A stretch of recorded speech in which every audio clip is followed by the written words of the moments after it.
membicarakan tentang Dajjal. Fitnah Dajjal itu dahsyat banget. Dulu pernah kita bahas.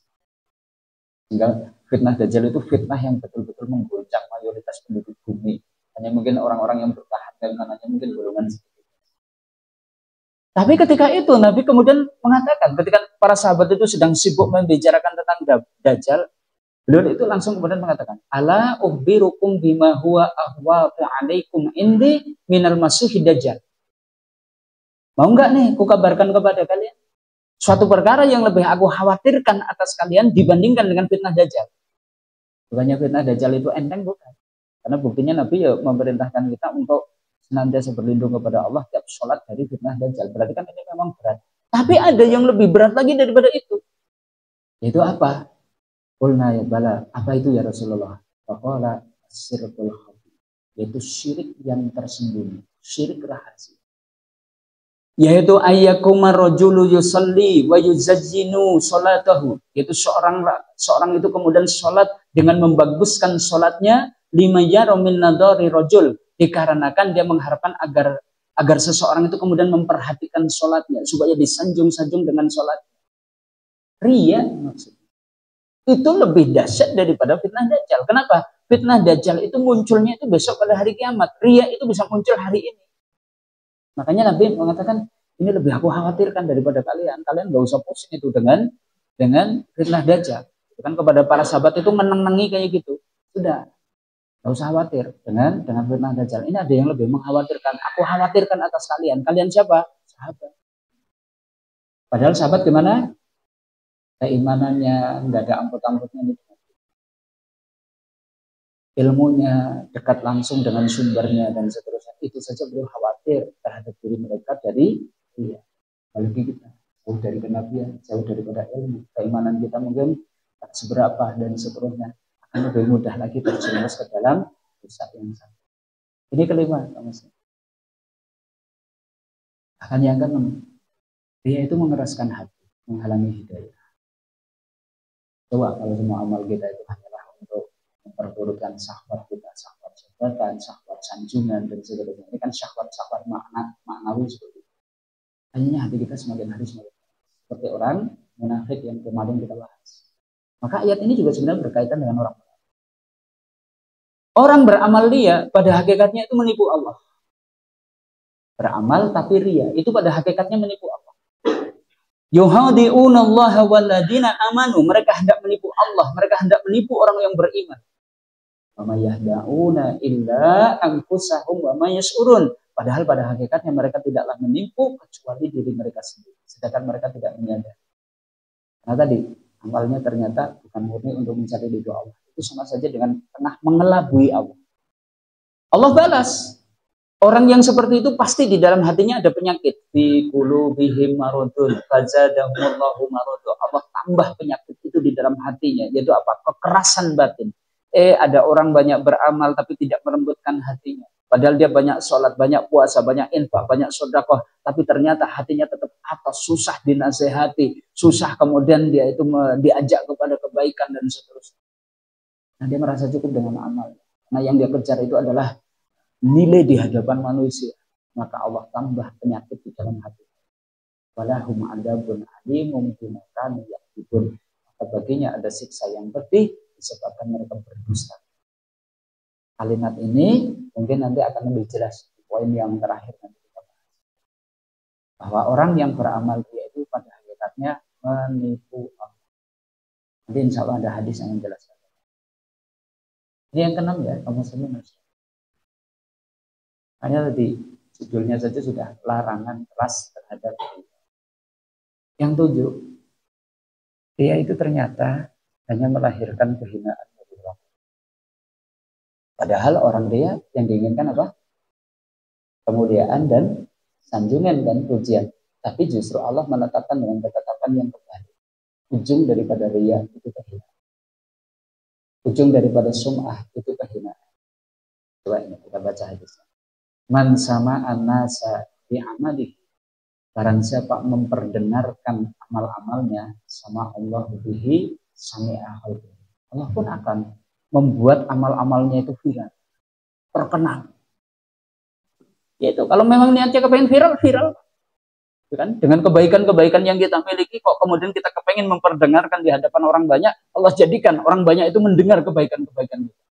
Tapi ujungnya apa? Saharahu wa haqqarahu. Ya Allah kemudian akan meremehkannya dan menghina. Justru remeh dan hina. Bahkan mungkin para follower-followernya pun seperti itu. Kalau ternyata apa yang dia lakukan hanyalah untuk demi konten, supaya subscribernya banyak, followernya banyak, supaya viral dan seterusnya, endingnya satu, orang itu ternyata tidak suka.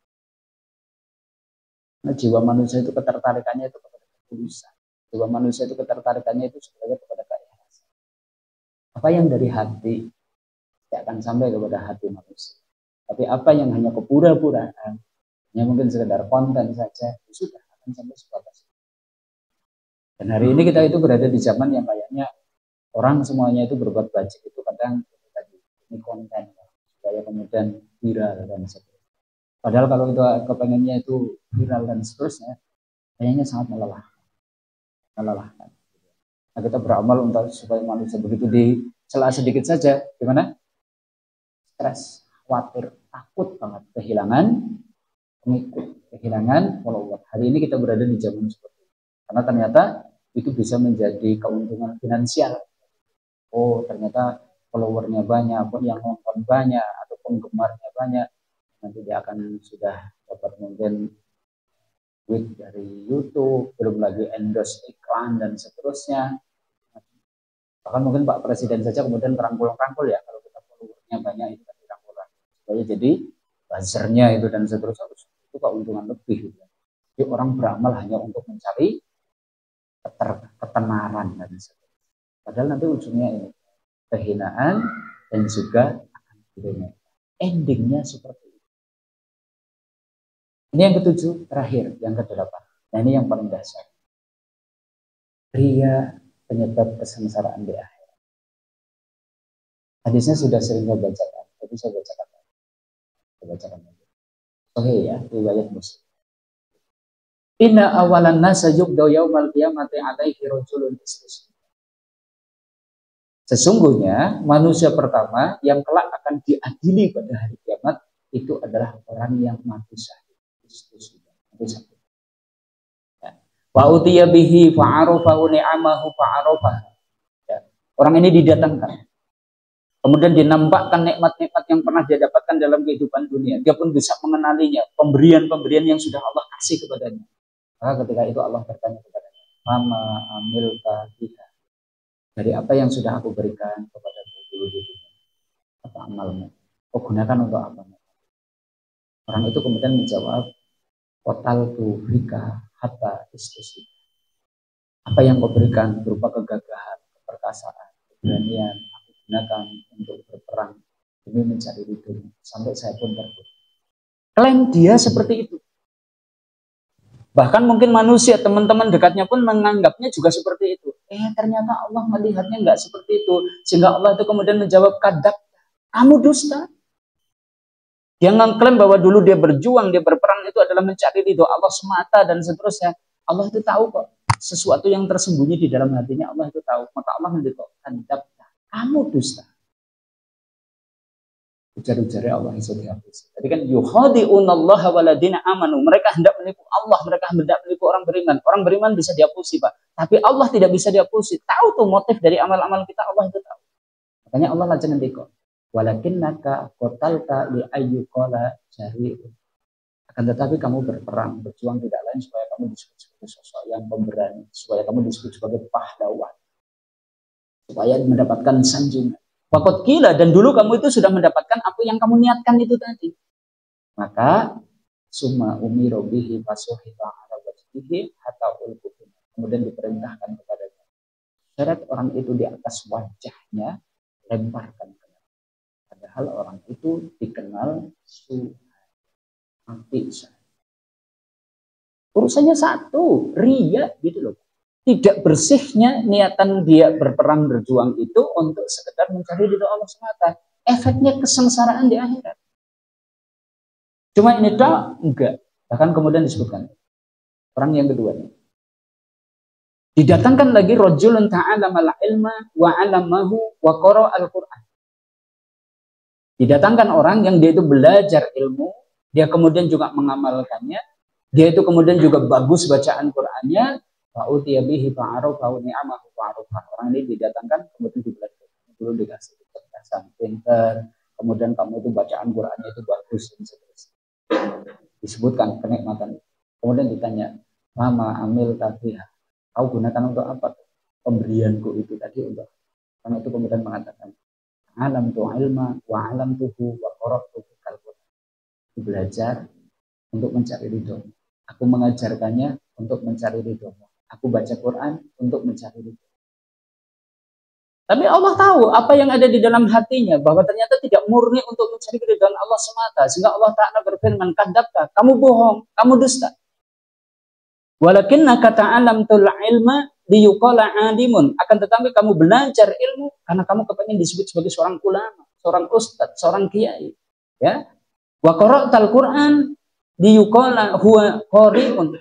Kamu itu bagus bacaan Qur'annya, belajar baca Qur'an supaya bagus, supaya kamu disebut sebagai seorang qari. Faqad qila. Dan semua itu sudah kamu dapatkan ketika di dunia, kamu sudah dipanggil alim, kamu sudah dipanggil sebagai seorang qari. Dulu sudah kau dapatkan apa yang kamu niat. Kemudian lagi sama summa umiru bihi waswahibal ala wajhihi hatta ulqiya finnar. Allah perintahkan seret orang itu di atas muka, lemparkan ke neraka. Lagi-lagi seperti itu. Masih ada satu lagi. Wa rajulun wasa'allahu alaihi wa a'tahu min asnafil mal. Ini ada orang yang Allah kasih ketika di dunia itu harta, rezekinya umbar, bisnisnya lancar, dagangnya laris, dikasih harta. Sehingga kemudian fa'udhiya bihi fa'arafahu ni'amahu wa rafah. Orang ini pun didatangkan besok pada hari kiamat, kemudian disebutkan kamu dulu dikasih harta sekian, kamu dimudahkan urusannya. Lagi-lagi sama ditanya, fama amil tafiha. Kau gunakan untuk apa tuh? Apa yang sudah aku berikan kepada. Orang ini kemudian menjawab, ma taraktu min sabilin tuhibbu ayyunfaqa biha ila anfaqtu biha. Tidak ada satu jalan pun di mana engkau itu suka kalau saya itu berinfak di dalamnya. Pasti saya berinfak untuk mencari ridho. Tapi Allah tahu bahwa infak sedekah yang dia keluarkan selama ini ternyata bukan murni untuk mencari ridho. Sekalipun manusia mungkin tak ngerti, kalau bisa dermawan, nyanyok banget, ikhlas sepol. Bahkan orang mungkin mengatakan, kalau mau cepat ikhlas tenan pula. Orang nyalon gubernur yang nyanyok banget kok. Orang nyalon bupati ya tetap nyanyok gitu dan seterusnya. Orang mungkin memandangnya sudah ikhlas. Tapi ternyata Allah masih kemudian menjawab, kadzabta, kamu dusta, walakinnaka fa'alta liyuqala huwa jawadun. Akan tetapi kamu melakukan itu semua supaya kamu itu disebut sebagai sosok yang dermawan. Faqad qila, dan dulu kamu di dunia sudah disanjung-sanjung seperti itu. Summa umiru bihi waswahiba ala wajhihi hatta ulqi. Maka lagi-lagi Allah perintahkan, sudah seret orang itu di atas wajah, lemparkan. Bahkan dalam riwayat Tirmidzi, di mana hadis ini diceritakan oleh sahabat Abu Hurairah. Abu Hurairah itu kemudian berkata, setelah ini Nabi berkata kepada, ya Abu Hurairah, ulaika salasah awalu khalqillahi tusya'aru bihim nar yaumal qiyamah. Ya Abu Hurairah, 3 manusia inilah yang mana Allah pertama kali menyalakan api neraka ya untuk 3 orang ini. Abu Hurairah nangis sejadi-jadi. Coba bayangkan, ternyata api neraka pertama kali dinyalakan itu bukan untuk pezina, bukan untuk pemakan riba, bukan untuk penjudi, bukan untuk pemabuk, bukan untuk pembunuh, Pak. Tapi ternyata ditujukan kepada orang-orang yang beramal, tapi ternyata tidak murni untuk mencari itu. Sedahsyat itu, ria itu sedahsyat itu. Dari sini kaum muslimin, yuk kita waspadai tentang ria. Kayaknya kita butuh ria, kita butuh kenali batin kita, kemudian berlatih. Itu latihan melencengkan niat, luruskan niat, bersihkan niat, dan seterusnya. Karena menurut para ulama kayak gini, tidaklah aku berusaha untuk membenahi sesuatu yang lebih berat daripada meluruskan niat. Karena niat itu senantiasa berbolak-balik. Ini perkataan Sufyan Ats-Tsauri terhadap diri. Sekelas Sufyan Ats-Tsauri merasa paling berat itu membenahi diri untuk ikhlas. Imam Qatadah juga mengatakan, jika seorang hamba berbuat riya, maka Allah akan berkata, lihatlah kepada hambaku bagaimana dia mengolok-olok. Jadi kalau kita itu beramal bilangnya itu lillah tapi ternyata tidak, itu sebenarnya kita tengah mengolok-olok Allah. Nah, Ali bin Abi Thalib kemudian mengatakan, orang yang berbuat riya itu ada 3 tanda. Satu, jika sendirian ia malas. Jika dalam keramaian kita rajin atau memperbagus. Jika dipuji ia meningkatkan amalnya, tapi jika dicela itu mengurangi amalnya. Itu tanda orang yang. Dari sini kaum muslimin mungkin bagaimana nih caranya supaya kita itu bisa dari dia. Satu, pahami hakikat kehidupan dunia itu fana. Artinya kalau kita menjadikan yang fana itu sebagai tujuan amal kita, yang fana ya tadi ya, berarti sanjungan manusia fana, kedudukan jabatan fana, harta yang kita miliki fana, karena paling kita nikmati 60-70 tahun. Kita kok kemudian beramal hanya kita arahkan untuk itu dan membuang niatan-niatan yang baik untuk akhirat kita, ruginya nih. Makanya coba pahami hakikat kehidupan ini tidak layak untuk dijadikan tujuan dari amal yang kita. Dua, kata lelahnya mencari ridho manusia. Artinya kalau kita itu beramal kok hanya supaya kemudian main kabeh wong itu senang, main kabeh wong itu ngalem-ngalem, gimana? Abot? Pol. Karena mbok api kaya apa jenengan itu mesti ada orang yang tidak suka. Betul? Pasti gitu. Sehingga kalau kemudian kita berharap lah aku kepengen wong sesirok itu pokoknya yang alam nyong kabeh dan seterusnya. Anu rekasa banget Pak, nggak usah targetnya sebanjarnegara, sesirok bae. Kepriwe carane wong sesirok itu seneng karo nyong kabeh, ngalem nyong kabeh. Kira-kira gimana? Berat. Mesti anak kalah. Ini yang ngapikan ya dan seterusnya. Tapi ya itu sebal bolang susah Pak kalau kita itu mencari sanjungan manusia, mencari ridho manusia, itu adalah pekerjaan yang sangat melelahkan. Makanya mendingan kita cari yang betul-betul kemudian hakikat, itu adalah mencari keridhoan. Beramalah sembunyi-sembunyi bisa menjadi trik supaya amal kita itu lebih bisa ikhlas dan kemudian lindung. Karena tadi ini bukan perkara mudah juga. Allah yang membolak-balikkan hati kita, maka berdoa supaya kita terlindungi dari. Ada satu doa nih yang diajarkan Nabi ya, ketika Nabi itu berkata gitu. Sesungguhnya itu syirkul ashor itu lebih lembut daripada rayapan semut. Maka para sahabat itu kemudian ya Rasulullah bagaimana kami itu bisa selamat dengannya? Berlindunglah kepada Allah. Ini doa. Allahumma ini a'udzubika an usrika bika wa ana astaghfiruka lima la. Allahumma ya Allah, ini sesungguhnya aku a'udzubika memohon perlindungan an usrika bika dari menyekutukan wana sedangkan aku mengetahui wa astaghfiruka dan aku memohon ampun kepadamu lima la a'lam dari aku menyekutukanmu yang aku tidak. Ini doa. Kalau bisa senantiasa dipanjatkan. Sebelum beramal kita berdoa, ketika beramal kita berdoa, setelah beramal kita berdoa. Karena lurusnya niat, bersihnya niat itu ada di 3 tempat. Sebelum beramal, ketika beramal, bahkan setelah beramal kan panjang banget nih. Kalau bisa amal-amal yang kita lakukan itu sudah kita jaga keikhlasannya sampai ajal menjemput. Tapi semoga Allah Ta'ala memberikan kekuatan untuk latihan. Latihan menjauhi. Begitu Pak Muslim? Ada yang betul didiskusikan?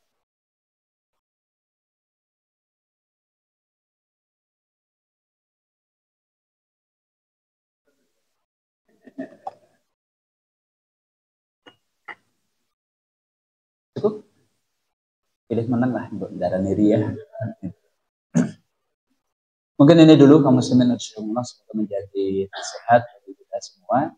Inilah pasal ketiga ya tentang ensiklopedia dilarang. Insyaallah kita lanjutkan pada pertemuan yang akan datang pada pasal 4. Apa itu pasal yang keempat? Tunggu seri berikutnya. Demikian mari kita akhiri dengan doa. Bismillahirrahmanirrahim. Subhanakallahumma wa bihamdika asyhadu an la ilaha illa anta astaghfiruka wa atubu ilaik. Wassallallahu ala nabiyina Muhammad walhamdulillahi rabbil alamin. Assalamualaikum warahmatullahi wabarakatuh.